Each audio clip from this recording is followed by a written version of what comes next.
நார்மலாக heart rate 60லிருந்து 100, இதுதான் normal heart rate. 100க்கு மேலே ஹார்ட் ரேட் யாருக்காவது ரெஸ்ட்டில் போகக்கூடாது. இமோஷனலாக இருந்தால் இல்லை ஏதோ ஒரு உடற்பயிற்சி பண்ணுறாங்க இல்லை அதை எக்ஸசைஸ் பண்ணுறாங்க அப்படின்னா 150 வரைக்கும் போகலாம். இந்த மாதிரி உங்ககிட்ட பேசிட்டு இருக்கேன். அப்போது 150க்கு மேலெலாம் ஹார்ட் ரேட் போகக்கூடாது. அந்தளவுக்கு போச்சுன்னா பார்த்தாலும் இப்போ 6லேருந்து 60 வரை எல்லாரும் கார்டியாக் அரெஸ்ட் அதனால தான் இறந்துட்டாங்கன்னு ஈஸியாக சொல்லிடுறாங்க. சடன் கார்டியாக் அரெஸ்ட்டுக்கு ரொம்ப முக்கியமான காரணம் இரத்த குழாய்களில் அடைப்பு. அந்த ஹார்ட் அட்டாக் வந்துச்சுன்னா இந்த ஹார்ட்டுங்கிற பம்ப் செட்டு வந்து நின்று போயிடும், ரத்த ஓட்டம் இருக்காது, அப்புறம் பிளட் சப்ளை இல்லாததுனால மயக்கம் போட்டு கீழே வந்துடுவாங்க. இதுதான் சடன் கார்டியாக் அரெஸ்ட். கொரட்டை விடுறது ஹார்ட் ஹெல்த் ப்ராப்ளம்க்கு ஏதாவது ரிலேட்டடாக இருக்குமா அப்படின்றது நான் கேள்விப்பட்டேன். ஆமாங்க, அது மிகவும் முக்கியமான பிரச்சனை. அவங்க நைட்டில் தூங்கிட்டு இருக்கதா அவங்க நினச்சிட்டு இருக்காங்க, ஆனால் நைட்டு அவங்க பிரெயின் தூங்குறது கிடையாது. அவங்க அந்த ஸ்னோரிங் அவங்கள பிரெயினை தூங்க விடுறது கிடையாது. திடீர்னு ஒருத்தவங்க ஸ்னோரிங் இஷ்யூ இருக்குது, அவங்களுக்கு ஸ்ட்ரோக் வந்திருக்குன்னா நடுவில் இருக்கிற லிங்கே இந்த ஹார்ட் தான். ஹார்ட் ரேட் மிகவும் அதிகமாக போகும்பொழுது ஹார்ட்டுங்கிற பம்ப் வந்து நின்று போயிடும், அதுக்கப்புறம் ரத்த ஓட்டம் இருக்காது, மயக்கம் வந்துடும். இந்த நிகழ்வு தான் சடன் கார்டியாக் அரெஸ்ட். ஷாக் கொடுத்து அந்த உயிரை திருப்பியும் பிழைக்க வைக்கிறது, லைஃப் கொடுக்கறது. இதில் இன்ட்ரெஸ்டிங் என்னென்னா இப்போல்லாம் இன்டர்னல் டிஃபிபிரிலேட்டர்னு ஒன்று வந்துடுச்சு. இது ஒரு இன்டர்னல் டிஃபிபிரிலேட்டர் இந்த ஸ்கின்னு கீழே மினி சர்ஜரி மூலமாக வச்சிருவோம். யாருக்கெல்லாம் இந்த ஹார்ட் ரேட் மிகவும் அதிகமாக போடுறதுக்கான வாய்ப்புகள் இருக்குதோ ஒரு எலக்ட்ரிக்கல் வயர் மூலமாக இந்த இன்டர்னல் டிஃபிபிரிலேட்டர் கனெக்ட் பண்ணி விட்டுருவோம். வயர்லெஸ் பேஸ் மேக்கர்ஸுங்கிறது இப்போ புதுசாக லாஸ்ட் 2 வருஷமாக இருக்குது. 2 விதமான வயர்லெஸ் பேஸ் மேக்கர்ஸ் இருக்குது. லைட் வெயிட், இதில் வயர் எதுவுமே இல்லை. இன்னொரு பேர் தான் லீட்லெஸ் பேஸ் மேக்கர். இது வந்து எப்படின்னா தொடை மூலியமாக ரத்த குழாய்கள் இருக்குது, அதை ஹார்ட்டுக்குள்ளே போய் வச்சுட்டு வந்துடும். அடுத்த நாள் பேஷண்ட் டிஸ்சார்ஜ் ஆகிடுறாங்க. ஜேஎன்எஸ் நேயர்கள் அனைவருக்கும் வணக்கம். நான் உங்கள் விஜயபரணி. இன்னைக்கு நம்மளோட director of cardiac electrophysiology doctor Deep Chand Radha தான் இருக்காங்க. வணக்கம் சார், எப்படி இருக்கீங்க? வணக்கம் பரணி, நல்லா இருக்கேங்க. நீங்கள் எப்படி இருக்கீங்க? நல்லாவே இருக்கேன். கார்டியாலஜிஸ்ட் நிறைய கேள்விப்பட்டிருக்கேன், கார்டியாக் எலக்ட்ரோஃபிசியாலஜிஸ்ட் இந்த பேரே எனக்கு வந்து புதுசாக இருக்கு. புதுசாக அண்ட் அதை ப்ரொனவுன்ஸ் பண்ணுறது கொஞ்சம் கஷ்டம் தான். கார்டியாக் எலக்ட்ரோஃபிசியாலஜிஸ்ட்டுங்கிறது ஹார்ட்டோடைய எலக்ட்ரிக்கல் வயர்ஸ் டீல் பண்ணுற ஒரு டாக்டர். இது நீங்கள் ஆர்த்தோபெடிக்ஸ்ன்னு கேள்விப்பட்டிருக்கீங்களா? உடம்புல வந்து கார்பெண்டர் வேலை பார்ப்பாங்க. ஹார்ட்டில் இந்த பிளம்பிங் வேலைலாம் வால்வு பிரச்சனைகள் எல்லாம் பார்க்குறவங்களுக்கு இன்டர்வென்ஷனல் கார்டியாலஜிஸ்ட்னு பேர், பிளம்பர்னு சொல்லுவோம். நான் ஹார்ட்டின் electrician, cardiac electrophysiologist. And also நம்ம ஹார்ட் அப்படின்னு சொன்னாலே இப்போ பெரும்பாலான மக்களுக்கு இருக்க கேள்வியே ஹார்ட் அட்டாக் வருது, கார்டியாக் அரெஸ்ட் வருது அப்படின்னு ரொம்ப காமனாக இருக்குது. அதை தாண்டி என்னென்ன ப்ராப்ளம்ஸ் வரதுக்கு வாய்ப்பு இருக்குது ஹார்ட் ரிலேட்டடாக? ஆமாம், நீங்கள் கரெக்டாக சொன்னீங்கன்னா ஹார்ட்டில் பிரச்சனைகள்னு பார்த்தீங்கன்னா எல்லாருமே வந்து ஹார்ட்டில் ரத்த குழாயில் அடைப்பு, ஹார்ட் அட்டாக் அதுதான் கேள்விப்படுறாங்க. ஆனால் ஹார்ட்டுங்கிறது ஒரு பம்ப் செட். இந்த பம்ப் செட்டில் வந்து இரத்த குழாய்களில் ஒரு உறுப்பு, இதை தவிர மற்ற முக்கியமான உறுப்புகள் உள்ளன. மின்சார கம்பிகள் எப்படி செவிரில் உங்களுக்கு எலக்ட்ரிக்கல் வயர்ஸ் எல்லாம் போதும், அது மாதிரி ஹார்ட்டுக்குள்ளே எலக்ட்ரிக்கல் வயர்ஸ் எல்லாம் இருக்குது. இந்த மின்சார கம்பிகளில் பிரச்சனைகள் வரலாம், வால்வில் பிரச்சனை வரலாம், ஹார்ட்டுங்கிற தசை அந்த மசிலில் பிரச்சனைகள் வரலாம். ஸோ ஹார்ட் அட்டாக் தவிர இந்த பிரச்சனைகள் எல்லாம் வரதுக்கான வாய்ப்புகள் இருக்குது. அப்போது ஹார்ட்டில் எலக்ட்ரிசிட்டி இருக்குன்னு சொல்கிறீங்க? கரெக்ட், ஹார்ட்டுக்குள்ள எலக்ட்ரிசிட்டி. இந்த பம்ப் செட் ஓடுறதே எந்த பம்ப் செட் ஓடினாலும் எலக்ட்ரிசிட்டி வேணும் இல்லையா? அதே மாதிரி ஹார்ட்டுங்கிற பம்ப் செட் ஓடுறதுக்கு எலக்ட்ரிக்கல் வயர்ஸ் தேவை. இந்த எலக்ட்ரிக்கல் வயர்ஸில் துண்டிப்பு ஏற்பட்டால் ஹார்ட் ரேட் கம்மியாயிரும். ரொம்ப அதிகமாக போனால் ஷார்ட் சர்க்யூட் ஏற்பட்டால் ஹார்ட் ரேட் ரொம்ப அதிகமாக போகும். ஸோ இது படபடப்பு வர்றதுக்கான வாய்ப்புகள் இருக்குது. ஸோ இந்த பிரச்சனைகள்லாம் டீல் பண்ணுறது தான் கார்டியாக் எலக்ட்ரோஃபிசியாலஜி. ஸோ இப்போ நீங்கள் சொன்ன மாதிரி எலக்ட்ரிக்கல் வயர்ஸ் இருக்கும் போது அதோட துண்டிப்பு வருது அப்படின்ற மாதிரி மென்ஷன் பண்ணியிருந்தீங்க. அப்போ என்ன பண்ணணும் ஆக்சுவலி? அதாவது ஃபஸ்ட்டு இதுக்கு என்னெல்லாம் சிம்டம்ஸ்னு தெரிஞ்சுக்கொள்ளலாம். இந்த மின்சார கம்பிகள் ஹார்ட்டுக்குள்ளே இருக்குது. இந்த மின்சார கம்பிகளில் ஷார்ட் சர்க்யூட்ஸ் ஏற்பட்டால் ஹார்ட் ரேட் மிகவும் அதிகமாக போகும். நார்மலாக ஹார்ட் ரேட் 60லிருந்து 100, இதுதான் நார்மல் ஹார்ட் ரேட். இந்த 100க்கு மேலே ஹார்ட் ரேட் யாருக்காவது ரெஸ்ட்டில் போகக்கூடாது. இமோஷனலாக இருந்தால் இல்லை ஏதோ ஒரு உடற்பயிற்சி பண்ணுறாங்க இல்லை அதை எக்ஸசைஸ் பண்ணுறாங்க அப்படின்னா 150 வரைக்கும் போகலாம். 150, 200க்கு மேலே யூஸ்வலாக ஹார்ட் ரேட் போகாது. அதுவும் ரெஸ்ட்டில் சும்மா உட்காந்துருக்கும். இந்த மாதிரி உங்ககிட்ட பேசிட்டு இருக்கேன். அப்போது 150க்கு மேலெலாம் ஹார்ட் ரேட் போகக்கூடாது. அந்தளவுக்கு போச்சுன்னா பிரச்சனை இருக்குதுன்னு அர்த்தம். ஏதோ ஷார்ட் சர்க்யூட் ஹார்ட்டுக்குள்ளே போயிட்டுருக்குன்னு அர்த்தம். ஸோ இந்த மாதிரி ஹார்ட் ரேட் மிகவும் அதிகமாக போனாலும் பிரச்சனை, படபடப்பாக தெரிய வரும். ஹார்ட் ரேட் மிகவும் ஸ்லோவாக போனால் மயக்கம் வரும். ஏன்னா ஹார்ட் ரேட் வந்து 60 கீழே போகக்கூடாது. சில பேருக்கு தூங்குற நேரத்தில் 40, 50 போகலாம். ஆனால் இதே மாதிரி உட்காந்து பேசிட்டு இருக்கும்போது அவேக்காக இருக்கும் பொழுது 30, 40ன்னு போனால் மயக்கம் வர்றதுக்கான வாய்ப்புகள் இருக்குது. ஸோ படபடப்பு, மயக்கம், இந்த 2 சிம்டம்ஸ் தான் இந்த ஹார்ட் ரேட் துடிப்பு வரதுனால பிரச்சனைகள். ஸோ இப்போ படபடப்புன்னு சொல்லும்போது பால்பிட்டேஷன்ஸ் அப்படின்னு சொல்லுவாங்க இல்லையா, அதை மென்ஷன் பண்ணும்போது அந்த மாதிரி நடக்கும்போது what should they do? So palpitations ஒருத்தவங்களுக்கு துடிப்பு அதிகமாக இருக்குன்னு அவங்களுக்கு அந்த கணிப்பு இருந்துச்சுன்னா, இப்போல்லாம் பல்ஸ் ஆக்சிமீட்டர் ஈஸியாக அவைலபிளாக இருக்குது. இந்த கோவிட் டைம்ஸில் எல்லார் வீட்லையும் ஒரு பல்ஸ் ஆக்சிமீட்டர் வாங்கி வச்சுட்டாங்க. அது நல்ல விஷயந்தான். டக்குன்னு வந்து பல்ஸ் ரேட்டை மெஷர் பண்ணி பார்த்துக்கலாம். 100 110ன்னா ஒன்றும் பண்ண வேண்டாம், கொஞ்சம் நேரம் ரிலாக்ஸ் பண்ணால் தானாக செட்டில் ஆகிரும். ஆனால் நான் சொன்ன மாதிரி 150 இல்லை 200க்கு மேலே இருந்துச்சுன்னா ஹாஸ்பிட்டலுக்கு போய் இசிஜி எடுக்கணும். இசிஜியில் தான் நமக்கு அந்த ஹார்ட் ரேட்டில் என்ன பிரச்சனை, அதனால் ஹார்ட் ரேட் இவ்வளோ அதிகமாக போயிடுக்குன்ட்டு நமக்கு தெரியும். சில பேர் சொல்லுவாங்க, நான் ஹாஸ்பிட்டல் போகிறேன் அதுக்குள்ளே சரியாயிடுது, எனக்கு அது படபடப்பு சரியாயிடுதுன்ட்டு. அவங்களுக்கு நான் என்ன பண்ணுவோம், ஒரு ஸ்டிக்கர் மாதிரி ஒரு இசிஜி ஸ்டிக்கர் ஒன்று கொடுத்துருவோம். அதுக்கு பேர் ஹால்டருன்ட்டு. அந்த இசிஜி ஸ்டிக்கர் 24 ஹவர்ஸாக எடுக்கலாம், இல்லை 3 நாள், சில நேரம் 7 நாளுக்கும் அந்த ஸ்டிக்கர் வச்சுருப்போம். அது என்னென்னா அந்த 3 நாள் இல்லை 7 நாட்களுக்குள்ளே அந்த படபடப்பு வந்துச்சுன்னா அந்த இசிஜிங்கிற ஸ்டிக்கரில் ரெக்கார்ட் ஆகிடும் ஹார்ட் ரேட் எவ்வளோ அதிகமாக போயிருக்குது, என்ன பிரச்சனைகள்ன்ட்டு. ஸோ படபடப்பு இருக்கிறவங்களுக்கு டாக்டரை சந்தித்து அந்த ஹார்ட் ரேட் மிகவும் அதிகமாக போகிற நேரத்தில் ஒரு இசிஜி எடுக்கணும். அதுதான் எங்களுக்கு ஆன்சர் கொடுக்கும் நெக்ஸ்ட் என்ன பண்ணணுன்ட்டு டாக்டருக்கு அப்போ தான் தெரியும். அண்ட் இப்போ ஹார்ட் அப்படின்னு சொல்லும்போது நான் நிறைய படங்கள்லாம் கூட பார்த்துருக்கேன். சடனாக இப்போ ஹார்ட் அட்டாக்கோ இல்லை ஏதோ ஒரு விஷயம் வந்ததுன்னா அந்த ஒரு மிஷின் மாதிரி வைப்பாங்க. I think it's called defibrillators or something. Yes. So அது என்ன usage and why should we keep that? அது முதல்ல எனக்கு தெரியணும். அகைன் தேங்க்ஸ் டு த படங்களில் வந்து கரெக்டாக காமிச்சிருக்காங்க. என்னென்னா கீழ் பகுதி வென்ட்ரிக்கிள்ஸ் இந்த ஒரு ஷார்ட் சர்க்யூட், அதுக்கு பேர் வென்ட்ரிகுலர் டக்கிகார்டியான்னு சொல்லுவோம். ஹார்ட் ரேட் மிகவும் அதிகமாக போகும்பொழுது ஹார்ட் ரேட் இந்த ஹார்ட்டுங்கிற பம்பு வந்து நின்று போயிடும். அதுக்கப்புறம் ரத்த ஓட்டம் இருக்காது, மயக்கம் வந்துடும். இந்த நிகழ்வு தான் சடன் கார்டியாக் அரெஸ்ட். அப்போ பேச்சு மூச்சு நினைவு இல்லாமல் படுத்துட்ருப்பாங்க. அப்போ வந்து தான் இந்த எக்ஸ்டர்னலாக டீஃபிபிலேட்டர் ஒன்று வச்சு இந்த வென்ட்ரிகுலர் டக்கிகார்டியாவை சரி பண்ணுவாங்க. அதாவது ஷாக்கு கொடுத்து, இது ஷாக்குன்னு சொல்லுவோம், பேசிக்காக எக்ஸ்டர்னல் ஷாக் கொடுத்து அந்த உயிரை திருப்பியும் பிழைக்க வைக்கிறது, லைஃப் கொடுக்குறது, ரீஸ்டார்ட் பண்ணுறது அந்த ஹார்ட்டை. இதுதான் எக்ஸ்டர்னல் டீஃபிபிலேட்டர். இதில் இன்ட்ரெஸ்டிங் என்னென்னா இப்போல்லாம் இன்டர்னல் டீஃபிபிலேட்டர்னு ஒன்று வந்துடுச்சு. இது ஒரு இன்டர்னல் டீஃபிபிலேட்டர் பார்த்தீங்களா, ஒரு தீப்பெட்டி நீங்கள் வச்சு பாருங்கள், அது வெயிட்டு பாருங்கள், கொஞ்சம் அதிகமாக இருக்கும் இந்த வெயிட்டு. இந்த இன்டர்னல் டீஃபிபிலேட்டர் என்ன பண்ணுவோம், இந்த ஸ்கின்னு கீழே ஒரு மினி சர்ஜரி மூலமாக வச்சுருவோம். இது யாருக்கெல்லாம் இந்த ஹார்ட் ரேட் மிகவும் அதிகமாக போடுறதுக்கான வாய்ப்புகள் இருக்குதோ ஒரு எலக்ட்ரிக்கல் வயர் மூலமாக இந்த இன்டர்னல் டீஃபிபிலேட்டர் கனெக்ட் பண்ணி விட்டுருவோம்.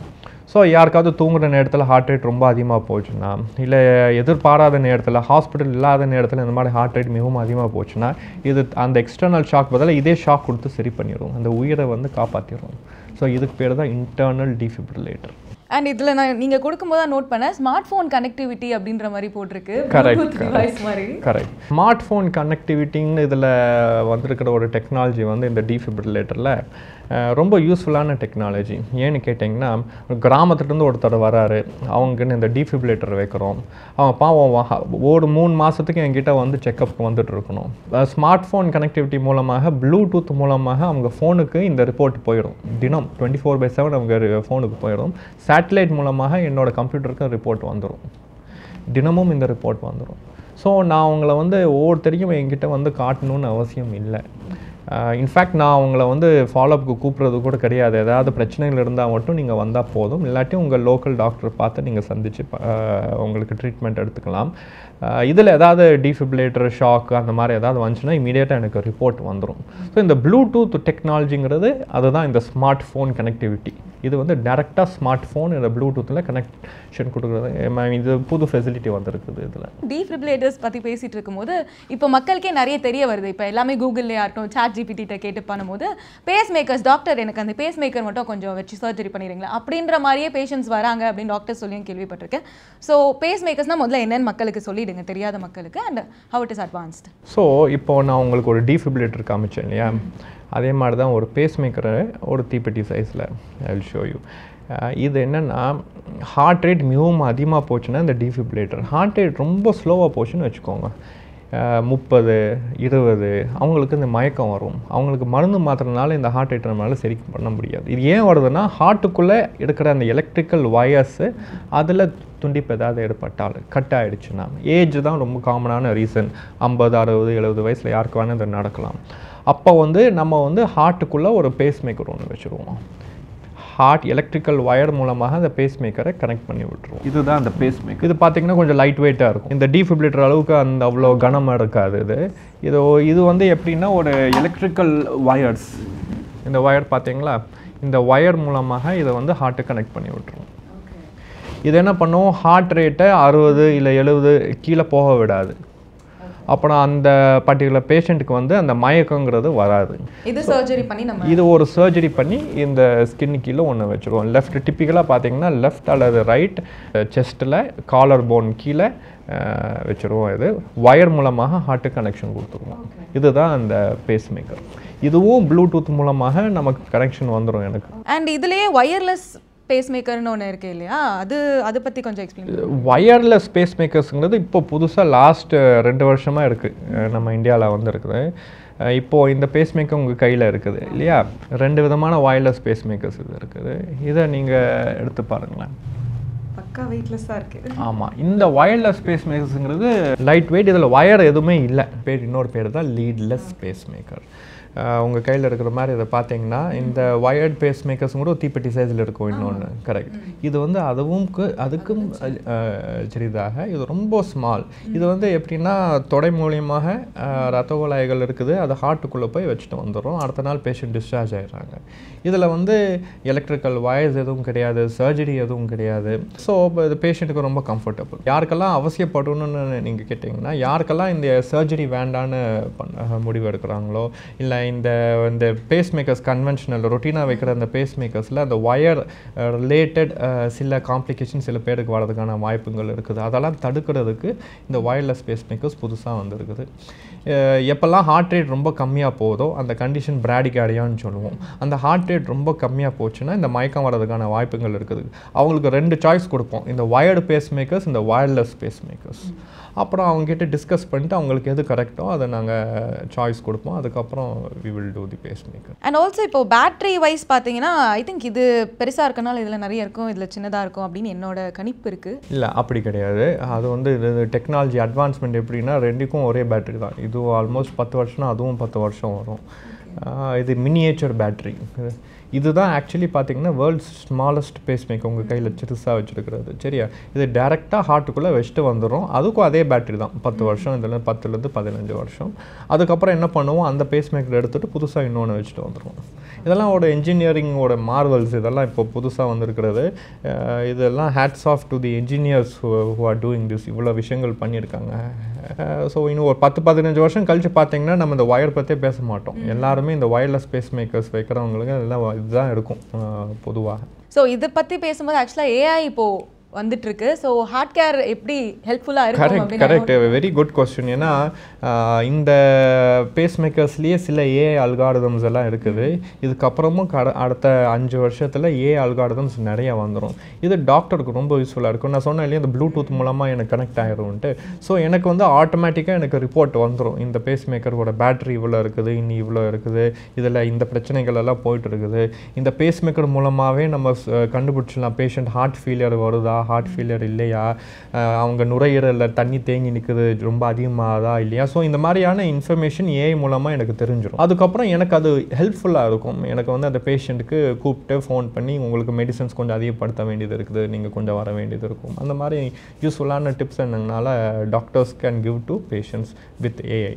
ஸோ இந்த டிவைசஸ்லாம் நீங்கள் சொல்லியிருந்தீங்களே, இதை ஆப்ரேட் பண்ணதுக்கு அப்புறமா மக்கள் வந்து நார்மலான லைஃப் லீட் பண்ணலாமா? யூஸ்வலி இந்த சர்ஜரி மூலமாக வைக்க வேண்டிய டிவைசஸ் இருக்கு இல்லையா, அந்த டீஃபிபிலேட்டராக இருக்கட்டும், அந்த பேஸ் மேக்கராக இருக்கட்டும், ஒயர் மூலமாக ஹார்ட் கனெக்ட் பண்ணிடுவோம். இவங்களுக்கு அந்த புண் ஆறதுக்கு ஒரு 7 days to 10 days டைம் கொடுக்கணும். ஸோ அந்த டைமில் நம்ம வந்து கொஞ்சம் கவனமாக எடுத்துக்கோங்க. கொஞ்சம் குளிக்கிறது கொஞ்சம் நாங்கள் வாஷ் பண்ணால் போதும், ஸ்பஞ்ச் பண்ணால் போதும்னு சொல்லுவோம். அந்த மாதிரி சில இன்ஸ்ட்ரக்ஷன்ஸ் கொடுப்போம். ஸோ அந்த புண்ணு ஆற வரைக்கும் அது மட்டும் கொஞ்சம் கவனமாக பார்த்துக்கணும். இந்த லீட்லெஸ் பேஸ் மேக்கர்ஸ்க்கு அதுக்கு எந்த பராமரிப்பும் தேவையில்லை. ஏன்னா அதை டேரெக்டாக ஹார்ட்டுக்குள்ளே வச்சுட்டு வந்தாங்க, அடுத்த நாள் டிஸ்சார்ஜ் ஆகிறாங்க. அதில் ரிகவரிங்கிறது எதுவும் பெருசாக கிடையாது.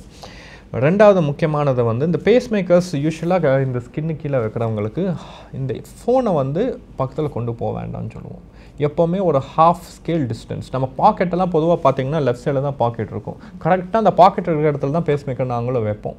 ஸோ அந்த ஃபோனை வந்து அந்த பாக்கெட்டில் வைக்காதீங்க. ஒரு ஹாஃப் ஸ்கேல் டிஸ்டன்ஸ் அது மெயின்டைன் பண்ணிக்கோங்க. அதே மாதிரி ஃபோன் பேசுகிறது usually right side year use பண்ணலாம், இல்லை அது இயர்ஃபோன்ஸ் அந்த மாதிரி யூஸ் பண்ணிக்கோங்கன்னு சொல்லுவோம். வீட்டுக்குள்ளே இருக்கிற அந்த எலக்ட்ரிக்கல் எக்யூப்மெண்ட்ஸ் எல்லாம் அர்த்திங் கரெக்டாக இருக்கான்னு செக் பண்ணிக்க சொல்லுவோம். இந்த அர்த்திங்கில் ஏதாவது பிரச்சனை இருந்துச்சுன்னா அது பேஸ்மேக்கரை வந்து ஃபங்க்ஷனிங்கை வந்து கொஞ்சம் பாதிக்கும். ஸோ இப்போல்லாம் இந்த ப்ராப்ளம் இருக்கிறது இல்லை. அந்த காலத்தில் நாங்கள் நிறைய பார்த்துருக்கோம். அந்த எலக்ட்ரிக்கல் ஷார்ட் சர்க்யூட்ஸ் இருந்துச்சுன்னா ஃப்ரிட்ஜை போய் தொடுவாங்க, திடீர்னு வாங்கி கீழே வந்துடுவாங்க பேஸ்மேக்கரை வச்ச மக்கள்.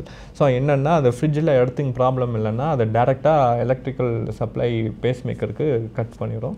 அதுக்கப்புறம் பேஸ்மேக்கர் நின்று போயிடும், மயக்கம் போட்டு கீழே இருந்தாலும் நம்ம இமீடியட் ரிகவரி வந்துடும். அண்ட் இதில் வந்து நான் இன்ட்ரெஸ்டிங்காக கேள்விப்பட்டது அந்த ப்ளூடூத் பேரிங் தான். பட் அதுலேயும் இப்போ வந்து நிறைய பேர் ஹேக் பண்ணுறாங்க அப்படின்ற ஒரு பயம் ஏற்படுது. ஏன்னா நீங்கள் ஏஐ வந்துருச்சுன்னு சொல்கிறீங்க, என்ன வேணால் it is possible in this world right now. So how is it? So இந்த டெக்னாலஜி எப்படி டெவலப் பண்ணியிருக்காங்கன்னா, இதில் பேஸ்மேக்கரில் என்ன நடக்குது, உடம்புல என்ன நடக்குதுன்னு மட்டும்தான் அந்த பேஸ்மேக்கர் நமக்கு சொல்கிறதுக்கான இன்ஃபர்மேஷன் கொடுக்க முடியும். பேஸ்மேக்கரில் எந்த மாற்றங்கள் யாருனாலையும் பண்ண முடியாது. இந்த டெக்னாலஜி பண்ண முடியுமா முடியாதுங்கிறது வேறு கேள்வி. பட் இப்போதைக்கு அது பண்ணவே முடியாது. யாருனாலையும் பேஸ்மேக்கர் வச்சுருந்தாலும் என்ன நடக்குதுன்னு தெரிஞ்சு கொள்ளலாம் ஒழிய அதில் எந்த மாற்றங்கள் கொண்டு வர முடியாது. ஸோ நீங்கள் ஸ்டார்டிங்கில் சொல்லியிருந்தீங்க இந்த மாதிரி எலக்ட்ரிக்கல் ஒயர்ஸ் வந்து பாஸ் ஆகும் ஹார்ட்டில் அப்படின்னு. அது எங்கே ஆகுது சார்? எனக்கு ஐடியாவே இல்லை. இந்த ஹார்ட் பார்த்தீங்கன்னா, இந்த ஹார்ட்டுக்கு வெளியில் இருக்கிறது தான் இந்த ரத்த குழாய்கள். வலது பக்கம் ஒன்று, இடது பக்கம் 2 ரத்த குழாய்கள் உண்டு.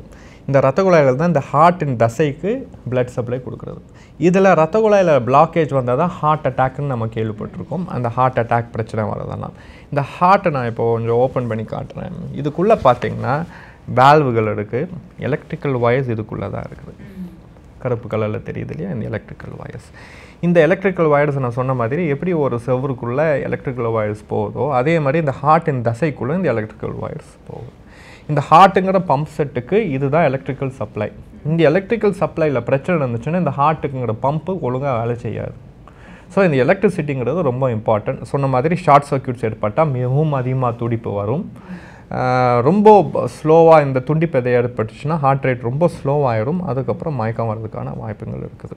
ஸோ இந்த எலக்ட்ரிக்கல் வயர்ஸுங்கிறது ஹார்ட்டின் தசைக்குள் போகின்ற ஒரு மின்சார கம்பிகள். ஸோ நீங்கள் எலக்ட்ரிக்கல் வயர்ஸ் இங்கே போகுது அப்படின்னு சொல்லி காமிச்சிட்டிங்க. பட் இப்போ நீங்கள் அதுக்கு முன்னாடி சொல்லியிருந்த அந்த வயர்டு பேஸ் மேக்கர்ஸும் வயர்லெஸ் பேஸ் மேக்கர்ஸும் பிளேஸ்மெண்ட்ஸ் எப்படி இருக்கும்? இந்த வயர்லெஸ் பேஸ் மேக்கர்ஸுங்கிறது ஹார்ட்டுக்குள்ளே டைரெக்டாக அந்த பேட்டரி வச்சுட்டு வந்துடுது. நான் சொன்ன மாதிரி கால் மூலமாக கால் வழியாக இருக்கிற அந்த ரத்த குழாய்கள் ஹார்ட்டுக்கு போகும். அந்த ரத்த குழாயில் பிடிச்சி இந்த ஹார்ட்டுக்குள்ளே போய் இதுக்குள்ளே எலக்ட்ரிக்கல் வயர் இந்த பேஸ் மேக்கரை வச்சுட்டு அவ்வளோதான் வெளியில் வந்துடுவோம். இல்லை வயர்ஸ் எல்லாம் எதுவுமே கிடையாது. ஆனால் நார்மலாக பண்ணுற பேஸ் மேக்கர்ஸ் எப்படி இந்த ஒரு தீப்பெட்டி சைஸில் இருக்கிற இந்த பேட்டரியை எடுத்து வெளியில் வச்சுருவோம். இந்த பேட்டரி வயர் மூலமாக அதே இடத்துல ஒரு கனெக்ஷன் கொடுத்துருவோம். அது நார்மலாக வைக்கிற பேஸ் மேக்கர்ஸ். இது சொல்லும் போது எனக்கு கொஞ்சம் பயமாக இருக்குது. வயர்லெஸ் அப்படின்னும் போது இப்போ பேஷண்ட் கேட்கும் போதும் உள்ளே எடுத்துகிட்டு போய் வைப்பீங்களா அப்படின்ற மாதிரி வேல்வ்க்குள்ளே இருக்குமா இது அப்படின்னு. But doesn't that create any infections or inflammations? ஆக்சுவலாக பார்த்தீங்கன்னா இந்த வயர்டு பேஸ் மேக்கர்ஸ் இருக்குது இல்லையா, அதில் தான் இன்ஃபெக்ஷன் ரேட் அதிகம். ஏன்னு கேட்டிங்கன்னா அது ஸ்கின்னு கீழே வைக்கிறோம். நார்மலாக ஒருத்தவங்களுக்கு இன்ஃபெக்ஷன் வருது ஸ்கின்ல இருந்து தான் இன்ஃபெக்ஷன் வருது. ஸோ இப்போ இந்த ஹார்ட்டுக்குள்ளே வைக்கிற பேஸ் மேக்கர்ஸ் வந்து ஜீரோ டெக்னாலஜினா அதை நாங்கள் அந்த பேஸ் மேக்கர்ஸை நாங்கள் அதை டச் பண்ணுறதே கிடையாது. அதை லோட் பண்ணுறோம், அந்த கருவி மூலமாக உள்ளே போய் வச்சுட்டு வந்துடும். ஸோ இந்த லீட்லெஸ் பேஸ் மேக்கர்ஸில் இன்ஃபெக்ஷன் ரேட்டுங்கிறது 0. ஆனால் இந்த நார்மல் பேஸ் மேக்கர்ஸில் இன்ஃபெக்ஷன் ரேட் ஒரு 5% அளவுக்கு இருக்கலாம். இன்ஃபேக்ட் அதை தடுக்கிறதுக்கு தான் இந்த லீட்லெஸ் பேஸ் மேக்கர்ஸ் இந்த வயர்லெஸ் பேஸ் மேக்கர் டெக்னாலஜியை இன்ட்ரடியூஸ் பண்ணாங்க, இந்த இன்ஃபெக்ஷன் ரேட்டை 0 ஆக்குறது. ஸோ இவ்வளோ நேரம் நம்ம கொஞ்சம் டெக்னாலஜிக்கலாக பேசிட்டோம். இப்போ வந்து நம்ம மக்களோட கேள்வியை வந்து நான் கேட்கணும் அப்படின்னு நினைக்கிறேன். பிகாஸ் இப்போது எல்லாரும் கேட்க வேண்டியது சடன் கார்டியாக் அரெஸ்ட்டோட ரீசன் என்ன இருக்குது? இங்கே பார்த்தாலும் இப்போ 6லேருந்து 60 வரை எல்லாரும் கார்டியாக் அரெஸ்ட் அதனால தான் இறந்துட்டாங்கன்னு ஈஸியாக சொல்லிடுறாங்க. We have to know the reason நினைக்கிறேன். சடன் கார்டியாக் அரெஸ்ட்டுக்கு ரொம்ப முக்கியமான காரணம் இரத்த குழாய்களில் அடைப்பு, ஹார்ட் அட்டாக். இந்த massive heart attack, major heart அட்டாக்னு கேள்விப்படுறோம் இல்லையா, அந்த ஹார்ட் அட்டாக் வந்துச்சுன்னா இந்த ஹார்ட்டுங்கிற பம்ப் செட்டு வந்து நின்று போயிடும், ரத்த ஓட்டம் இருக்காது. அப்போது ஹார்ட்டு ஸ்டாப் ஆகிடும், அப்புறம் பிளட் சப்ளை இல்லாததுனால மயக்கம் போட்டு கீழே வந்துடுவாங்க. இதுதான் சடன் கார்டியாக் அரெஸ்ட். ஸோ முக்கியமான காரணம் இரத்த குழாய்களில் அடைப்பு. இதை தவிர நான் ஹார்ட்டில் மற்ற உறுப்புகள் சொன்னேன், வாலில் பிரச்சனை இருக்கலாம், இந்த மின்சார கம்பிகளில் பிரச்சனை வரலாம்ட்டு.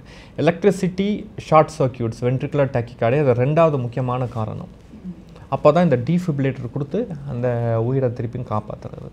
ஸோ சடன் கார்டியாக் அரெஸ்ட்டுக்கு முக்கியமான காரணங்கள் மேஜர் ஹார்ட் அட்டாக் ஒன்று, ரெண்டாவது இந்த ventricular tachycardia. Second common question வந்து கொரட்டை விடுறது ஹார்ட் ஹெல்த் ப்ராப்ளம்க்கு ஏதாவது ரிலேட்டடாக இருக்குமா அப்படின்றது நான் கேள்விப்பட்டேன். ஆமாங்க, அகெயின் ரொம்ப நல்ல ஒரு படம் வந்துச்சு, குட் நைட்ன்றது பேர். அந்த கொரட்டை விடுறதுங்கிறது அந்த ஸ்னோரிங்கிற பிரச்சனைகள். தேங்க்ஃபுல்லி நிறைய பேர் அதை வந்து ஒரு பிரச்சனையாக பார்க்குறதுக்கான ஒரு வாய்ப்பை கொடுத்துச்சு அந்த படம். இப்போ எல்லாருமே பார்க்குறாங்க, அது ஸ்னோரிங்னா ஒரு பிரச்சனையா, அதெல்லாம் ஒரு பிரச்சனையான்ட்டு. ஆமாங்க, அது மிகவும் முக்கியமான பிரச்சனை. அதை வந்து டே டைமில் வந்து அது ஒரு டயர்ட்னஸ்ஸு, ஒரு ஸ்லீப்பினஸ். நிறைய பேர் பார்த்திங்கன்னா டிராஃபிக் சிக்னலில் திடீர்னு தூங்கிடுவாங்க. அவங்களுக்கெல்லாம் இந்த ஸ்னோரிங் இருக்கா இல்லையான்னு செக் பண்ணணும். லைக்லி அதுதான் காரணமாக இருக்கும். அவங்க நைட்டில் தூங்கிட்டு இருக்க தான் அவங்க நினச்சிட்டு இருக்காங்க, ஆனால் நைட்டு அவங்க பிரெயின் தூங்குறது கிடையாது. அவங்க பிரெயின் எந்நேரமும் வேலை செஞ்சுட்டே இருக்குது நைட்டில். ஏன்னா இந்த ஸ்னோரிங் அவங்கள பிரெயினை தூங்க விடுறது கிடையாது. ஸோ அந்த மாதிரி இருக்கும் பொழுது இந்த ஹார்ட் வந்து மிகவும் அதிகமாக துடிக்கும் டே டைமில். அப்போ இந்த ஏட்ரியல் ஃபிப்ரிலேஷனுங்கிறது ஒன்று வரதுக்கான வாய்ப்புகள் மிகவும் அதிகம். Atrial fibrillation directly related to stroke. So திடீர்னு ஒருத்தங்க ஸ்னோரிங் இஷ்யூ இருக்குது, அவங்களுக்கு ஸ்ட்ரோக் வந்திருக்குன்னா நடுவில் இருக்கிற லிங்கே இந்த ஹார்ட் தான். ஸோ ஸ்னோரிங் இருக்கிறவங்களுக்கு அந்த ஸ்லீப் ஸ்டடின்னு ஒன்று பண்ணி அவங்களுக்கு ஸ்னோரிங் எவ்வளோ அதிகமாக இருக்குதுன்னு கண்டுபிடிச்சி அதுக்கு ட்ரீட்மெண்ட் கரெக்டாக கொடுக்கணும். அப்போ தான் இந்த heart rate related, rhythm related ப்ராப்ளம்ஸை நம்ம தடுக்க முடியும், இல்லாட்டி ஸ்ட்ரோக்கில் போய் முடியும். ஸோ இப்போ இந்த கொரட்டை விடுறது அதிகமாக இருக்குது அப்படின்னா என்ன பண்ணணும்? அவங்க நாங்கள் கொரட்டை இருக்கிறவங்களுக்கு அதிகமாக இருக்கிறவங்க ஃபஸ்ட்டு கொஸ்டின் வந்து அவங்க கூட யார் வந்திருக்காங்களோ, ஹஸ்பண்ட்னா ஒய்ஃபை கேட்போம், ஒய்ஃப்னா ஹஸ்பண்டை கேட்போம், இவங்களுக்கு கொரட்டை இருக்கிற பிரச்சனை இருக்கா இல்லையா அவங்க ஸ்பௌஸுக்குன்ட்டு. அவங்க தான் கரெக்டாக சொல்லுவாங்க, இன்னும் இவங்களுக்கு தெரிய போகிறது கிடையாது. ஸோ அவங்க சொல்லுவாங்க, ஆமாம் சார் இவங்களுக்கு பிரச்சனை இருக்குதுன்னு சொன்னாங்கன்னா நெக்ஸ்ட்டு ஸ்லீப் ஸ்டடின்னு பண்ண சொல்லுவோம். இந்த ஸ்லீப் ஸ்டடியில் இந்த கொரட்டை வர பிரச்சனை எவ்வளோ அவங்கள உடம்பை பாதிக்குதுன்ட்டு நமக்கு தெரியும். அதுக்கப்புறம் அவங்களுக்கு வந்து சிபேப்புங்கிற ஒரு மிஷின் நாங்கள் அட்வைஸ் பண்ணுவோம். இந்த சிபேப்புங்கிறது ஒரு மிஷின். நிறைய பேர் வீட்டில் நான் சொல்லும்போதே நிறைய பேர் வீட்டில் யூஸ் பண்ணுறவங்களுக்கு அதை தே வுட் நோ. ஸோ அது என்ன மிஷின்ட்டு அது என்ன பண்ணணும்னா இந்த கொரட்டை விடுறதை கம்மி பண்ணிடும். ஸோ நெக்ஸ்ட் டே பாடி ஹெல்த்து பெட்டர் ஆயிரும். இந்த ஸ்னோரிங்னால் கொரட்டனால உடம்புல வர பாதிப்புகள் எல்லாமே கம்மியாயிரும். ப்ளஸ் வெயிட் கம்மி பண்ணணும். Snoring one of the major issues வந்து வெயிட். அந்த வெயிட்டை கொஞ்சம் கம்மி பண்ணிங்கன்னா this are the treatment for snoring. And மூணாவது கேள்வி வந்து காஃபி அண்ட் ஆல்கஹால் இன்டேக் எக்ஸசிவாக இருந்ததுன்னா என்ன நடக்கும் ஹார்ட் ஹெல்த்தில்? காஃபி இன்டேக்குங்கிறது பொதுவாக நம்மளுடைய கல்ச்சரில் ஒரு 2 காஃபி தான் குடிச்சிட்டு இருந்தோம் இத்தனால. பட் இப்போ வந்து நிறைய காஃபி ஷாப்ஸ் வந்துருச்சு, பிளாக் காஃபி குடிக்க ஆரம்பிச்சிட்டோம். கொஞ்சம் அந்த வெஸ்டர்ன் கல்ச்சர் நம்ம கல்ச்சருக்குள்ளே வர ஆரம்பிச்சிருச்சு. ஸோ நம்ம மக்களே பார்த்திங்கன்னா ஒரு 4-6 கப், சில பேரெல்லாம் நான் கேள்விப்பட்டிருக்கேன் 8-10 cup of coffee, black coffee without milk அவங்க வந்து எடுக்கிறாங்கன்ட்டு. இது வந்து ரொம்ப கெடுதல். ஒரு நாளைக்கு 2-3 கப்ஸ் ஆஃப் காஃபிக்கு மேலே உடம்புக்கு கெடுதல். ஏன்னா காஃபி என்ன பண்ணுன்னா, காஃபிங்கிறது ஒரு ஸ்டிமுலண்ட், அது பிரெயினை வந்து கொஞ்சம் ஸ்டிமுலேட் பண்ணி விட்டுரும். பண்ணும்பொழுது ஹார்ட் ரேட் மிகவும் அதிகமாகும். ஸோ ஏட்ரியல் ஃபிப்ரிலேஷன் நிறைய பேருக்கு வரதுக்கான வாய்ப்புகள் இல்லை, படபடப்பு, அன்னெசரியான படபடப்பு வரதுக்கான வாய்ப்புகள் காஃபி இன்டேக் ஒரு இம்பார்ட்டண்ட்டான கனெக்ஷன். அதே மாதிரி ஆல்கஹால் இன்டேக் கேட்டிங்க, மாட்ரேட் யூஸ் வேறு, எக்ஸசிவ் யூஸ் வேறு. எக்ஸசிவ் ஆல்கஹால் இன்டேக் வந்து ஹார்ட்டின் தசையை டைரெக்டாக போய் பாதிக்கும். ஹார்ட்டின் தசையை பாதிக்கும் பொழுது ஹார்ட் தசைக்குள்ளே தான் எலக்ட்ரிக்கல் வயர்ஸ் இருக்குதுன்னு நான் சொல்லியிருந்தேன், எக்ஸ்பிளைன் பண்ணியிருந்தேன். இப்போ இந்த எலக்ட்ரிக்கல் வயர்ஸில் பிரச்சனைகள் வரும். ஸோ எக்ஸசிவ் ஆல்கஹால் இன்டேக் மாட்ரேஷனுக்கு மேலே எடுக்கிறவங்களுக்கு ஹார்ட்டின் தசைகள் பாதிக்கப்படும், ஹார்ட் பம்பிங் கம்மியாகும், ஹார்ட் எலக்ட்ரிக்கல் வயர்ஸ் ப்ராப்ளம் வரதுனால தான் படபடப்பு, அவங்களுக்கும் படபடப்புக்கு வரதுக்கான வாய்ப்புகள் இருக்குது. ஸோ அடுத்து வந்து இப்போ இருக்க லைஃப் ஸ்டைல் எப்படின்னு பார்த்தீங்கன்னா ஃபிட்னஸாக இருக்கணும், நான் வந்து பாடி பில்டிங் பண்ண போகிறேன் அப்படின்ற மாதிரி நிறைய விஷயங்கள் வந்து நம்ம பார்க்குறோம். பட் அதையும் தாண்டி இப்போ ஜிம்லேயே நிறைய பேர் மயங்கி விழுறதை பார்க்குறோம். கேட்டால் கார்டியாக் அரெஸ்ட்ன்றாங்க, இல்லை இன்டென்ஸாக ஒர்க் அவுட் பண்ணதுனால அந்த மாதிரி படபடப்பு வந்ததுனால அப்படின்ற மாதிரி கேள்விப்படுறோம். So is it safe or like என்ன நடக்குது அப்படின்னு தான் தெரியல.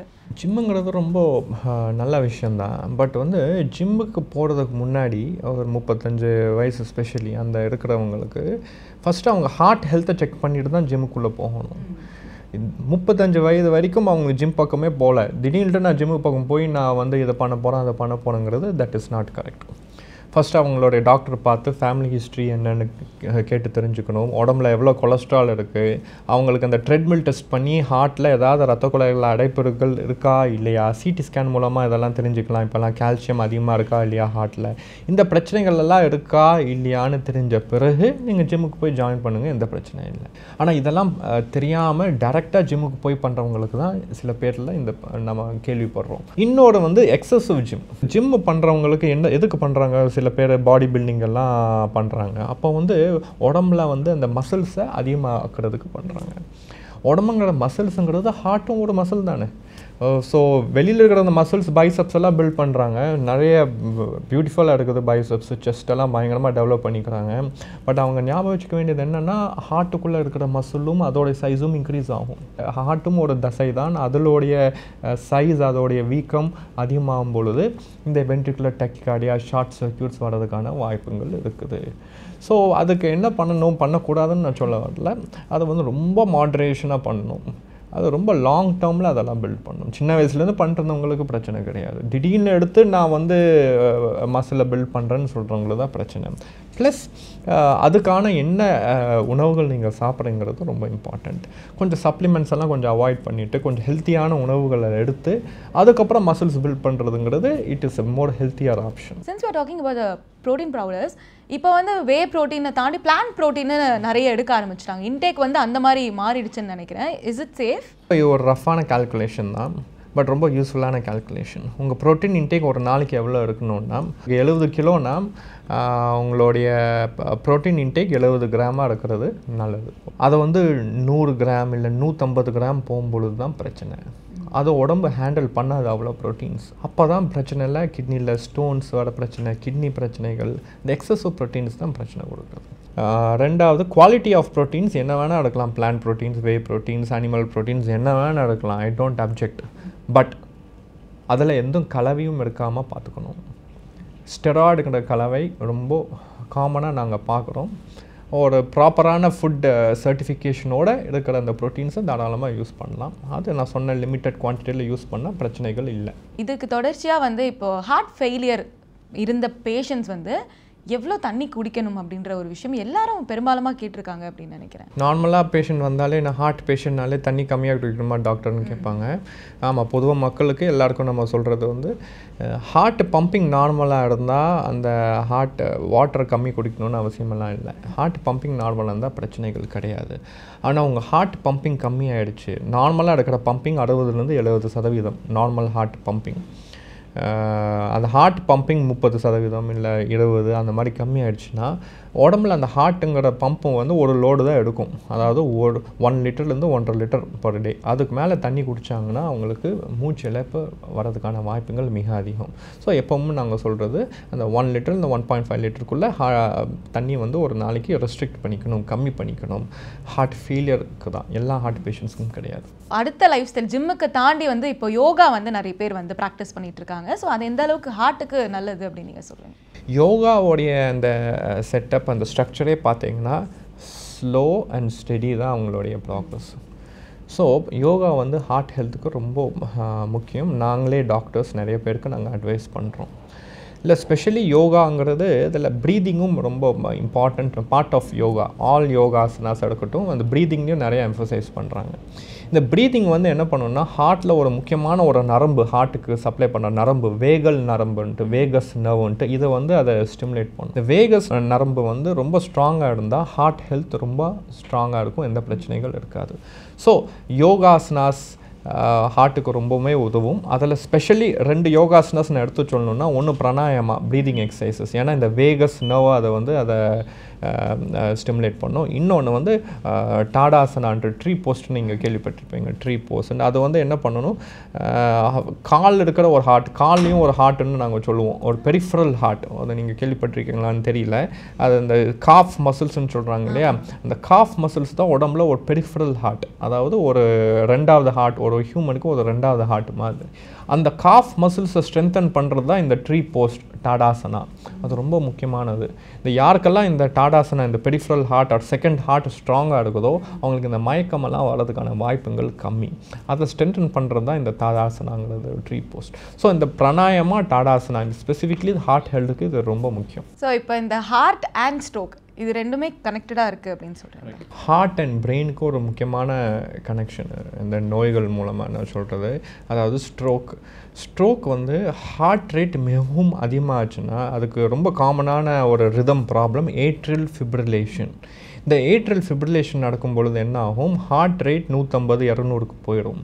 அப்போது ஹார்ட்டுக்குள்ளே கிளாட் ஃபார்ம் ஆகி பிரெயினுக்கு போய் ஸ்ட்ரோக் வர்றதுக்கான வாய்ப்புகள் மிக அதிகம். இன்ஃபேக்ட் ஸ்ட்ரோக் வந்த மக்களுக்கு 1 in 4 25% அது ஹார்ட் தான் காரணமாக இருக்கிறதுக்கான வாய்ப்புகள் இருக்குது. ஸோ இந்த ஏட்ரியல் ஃபிப்ரிலேஷன் தான் ஹார்ட்டுக்கும் இந்த ஸ்ட்ரோக்குக்கும் இருக்கிற connection. So what are the treatments that we atrial fibrillation ஒருத்தவங்க டயக்னோஸ் ஆகிட்டாங்கன்னா நம்ம வந்து ஃபஸ்ட்டு அவங்களுக்கு என்ன விதமான ப்ராப்ளம் ஹெல்த்தில், டயபெட்டிஸா, பிளட் ப்ரெஷரா, இல்லை ஸ்னோரிங், குடட்டோடுறதா, அதுவும் ஒரு முக்கியமான காரணம் ஏட்ரியல் ஃபிப்ரிலேஷனுக்கு. இந்த மாதிரி வெயிட் அதிகமாக இருக்குதா, இந்த மாதிரி என்ன காரணம்னு கண்டுபிடிச்சி அதை ட்ரீட்மெண்ட் பண்ண பார்ப்போம். சில மெடிசன்ஸ் கொடுப்போம். இது ரெண்டுமே ஒர்க் அவுட் ஆகலாம். கடைசியில் there or something call electrical ablation procedures, RF ablation, cryo ablation, அது ஃப்ரீஸ் டெக்னாலஜி மூலமாக அந்த ஏட்ரியல் ஃபிப்ரிலேஷனை சரி பண்ணுறது. இதெல்லாம் புதுசாக வந்திருக்கிற இந்த முறைகள். அது மூலமாக இந்த ஏட்ரியல் ஃபிப்ரிலேஷனை சரி பண்ணலாம். ஸோ ஆனால் இவ்வளோ நேரம் கேட்டதில் எனக்கு தெரிஞ்சது என்னென்னா, ஹார்ட் ஹெல்த் அப்படின்னாலே நம்ம எல்லோரும் ஹார்ட் அட்டாக் வரதுக்கு வாய்ப்பு இருக்குது, கார்டியாக் அரெஸ்ட் அப்படி தான். அதுதான் இவ்வளோ விஷயம் உள்ளே அடங்கி இருக்குது அப்படின்றது இப்போ தான் எனக்கு தெரிய வந்தது. Thanks for the awareness. And இப்போது வேர்ல்டு ஹார்ட் ஹெல்த் டேக்கு நீங்கள் ஒரு மெசேஜ் கொடுக்கணும் மக்களுக்குன்னா என்ன சொல்கிறீங்க? ஸோ இந்த வேர்ல்டு ஹார்ட் டேக்கு நான் கொடுக்க வேண்டிய மெசேஜ் என்னென்னா, மக்களுக்கு உடற்பயிற்சி, போதுமான ஓய்வு, ஹெல்த்தியான உணவுகள், இது மூலமாக ஹார்ட் அண்ட் ஹெல்த்தை வந்து நல்லா பாதுகாத்துக்கும்.